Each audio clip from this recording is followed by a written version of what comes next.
नमस्ते। देशमा रहनुभएका बाध्यतावश विदेश जानुभएका मेरा सम्पूर्ण प्यारा दाजुभाइ तथा दिदीबहिनीहरू, आमा बुवाहरूमा म दुर्गा प्रसाईको नमस्कार छ।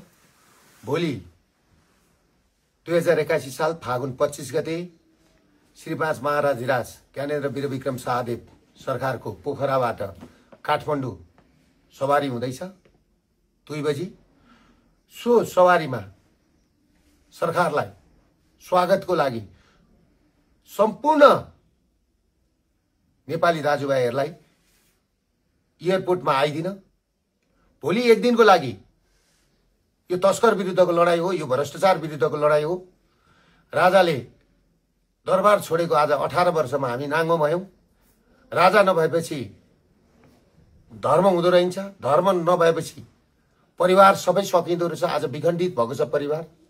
त्यसले गर्दाखेरि हाम्रा घर जग्गा जमिन सबै लिलाम हुने स्थितिमा पुगेका छन् र नेपालीहरू सबै ब्याङ्कको ब्ल्याकलिस्टमा परेका छन्।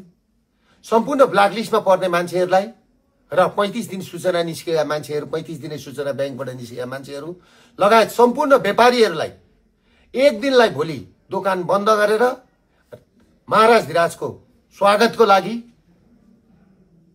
काठमाडौँ एयरपोर्टमा आइदिनु हुनको लागि हार्दिक अनुरोध गर्दछु।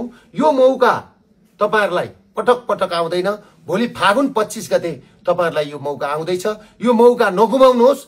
हरेक नेपालीले फर्स्ट नेपाली भनौं। नेपालको व्यापार नेपालमै राख्नुपर्छ, नेपालको पैसा नेपालमै राख्नुपर्छ, नेपाली युवा नेपालमै रहनुपर्छ भन्ने हाम्रो जोरदार भनाइ हो। त्यसमा महाराजधिराज सरकारले साथ पनि दिनुभएको छ। त्यसले गर्दाखेरि महाराजधिराजको आह्वानलाई हामीले सफल पार्नको लागि भोलि एयरपोर्टमा सम्पूर्ण नेपालीहरूले, काठमाडौँवासीहरूले दोकान बन्द गरेर आफ्नो घरमा चुक्कुल लगाएर ढोका बन्द गरेर एयरपोर्टमा आइदिनु हुनुहुन्छ भन्ने मैले हार्दिक विनम्रसँगले अनुरोध गर्दै आशा राख्दै बिदा लिन्छु। नमस्ते, धन्यवाद।